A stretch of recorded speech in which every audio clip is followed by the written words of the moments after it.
Mga friends, gusto ko lang ulitin.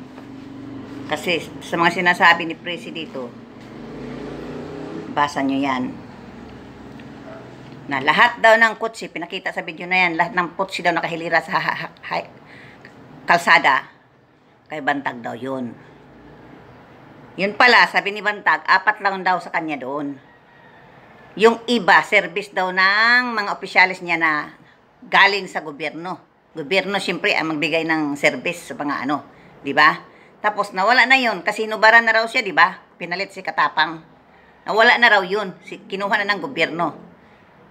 So, si Presi Lapid, nagkamali siya ng mga salita niya. Mga tira-tira niya kay Bantag.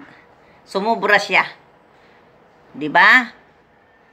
Oh, maski sino magalit. Pumunta siya sa bahay ni Bantag. Inusisa niya, kisyo, bagong gawa, kay kisyo, ganyan-ganyan. Dapat daw paimbestigahan kay Remulla. Sabi niya, siguro, without permission ni Bantag, pumunta siya ng bahay. Kaya si Bantag nagalit. Maski kayo naman kung ganyanin kayo, pasukin ang bahay mo na hindi mo alam na kung sino-sino lang. Para lang i-chismis ka lang.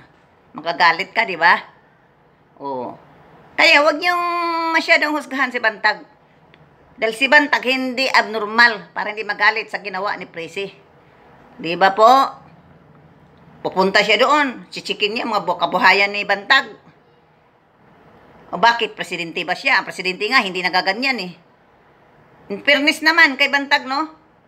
Wag niyo masyadong sisihin si Bantag. May kasalanan si President dyan. Kasalanan niya kasi sobra siyang nangingialam sa buhay ng may buhay. Hindi sa pag-ano, ha? Kaya, yung iba dyan, atat na atat, makita yung mga ano daw, mga mastermind. Sino pang hinahanap ninyo? Ha? Baka ang hinahanap ninyo pa si BBM. O di kaya si Duterte. Para lang may pagbintangan kayo sa ginagawa ng kapatid ninyo na hindi rin naman tama. Ang daming piningalaman na buhay ng may buhay. Pasensya na po kayo dyan sa pamilya ni Lapid Sa totoo lang po tayo, masyado pong nangialam si Lapid sa buhay ni Bantag. 'Di ba? At sumubra pa siya sa balita niya. Natural magalit si Bantag. Kaya wag niyo sisihin si Bantag.